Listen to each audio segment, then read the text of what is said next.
Alors en fait, effectivement, pendant toute cette période que l'on a subi un peu tous dans la profession, on a essayé effectivement de réfléchir et de voir un petit peu quelle était la valeur ajoutée des marques d'Ilux Group, donc Ilux Travel, Ilux France principalement, et effectivement de réfléchir à un modèle de distribution qui soit effectivement plus complètement centralisé sur nos propres agences, qui ne soit pas exclusivement B2C.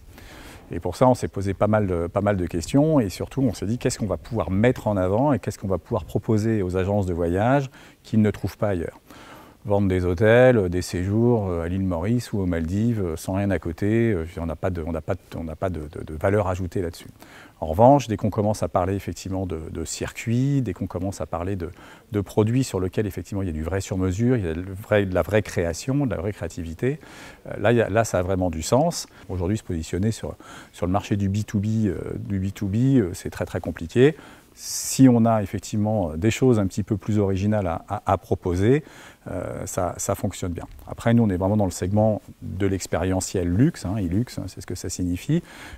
Donc globalement, c'est notre valeur ajoutée permanente. Donc ça a été assez facile finalement de faire la proposition aux agences. En fait, le démarrage avec les agences, ça s'est passé avant l'été dernier avec la France. C'est-à-dire que comme on a une filiale qui s'appelle Ilux France, qui est un DMC, qui est un réceptif, effectivement, qui accueille des étrangers, principalement nord-américains et un peu sud-américains en France, on a essayé de faire un petit pivot en se disant, voilà, cette offre-là, elle existe, elle est faite, elle est créée, etc., etc.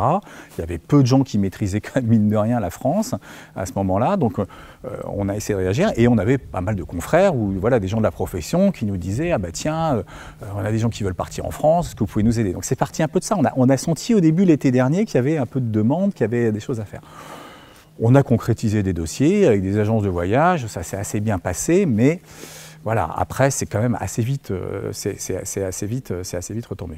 Les agences de voyage pendant toute cette période, elles étaient fermées. Elles étaient éteintes et ça m'a sincèrement beaucoup étonné parce que chez Ilux, en tout cas, on ne s'est pas arrêté de travailler, on a essayé d'innover, on a essayé on n'a pas vendu beaucoup, en tout cas on a vendu moins effectivement que les années d'avant, ça c'est une certitude, mais on a essayé effectivement d'avoir de la résilience, mais pas simplement en demandant des aides, mais d'avoir la résilience en étant créatif, en ayant des idées. Et on pensait qu'un peu globalement tout le secteur du tourisme allait être un petit peu comme nous et malheureusement on s'est un peu retrouvé face à des murs en fait de gens qui étaient très défaitistes, très pessimistes et qui vont avoir pour moi du mal à se relever en fait de tout ça parce que globalement ils sont toujours en train un petit peu de se plaindre quand même, très sincèrement. Là aujourd'hui les frontières se réouvrent, vous allez sur les forums sur Facebook des agents de voyage, ils sont encore en train de dire mon Dieu, non, on va pas pouvoir vendre l'été, c'est trop risqué, c'est trop dangereux, les trucs orange, oulala, orange ça brûle, alors rouge j'en parle même pas.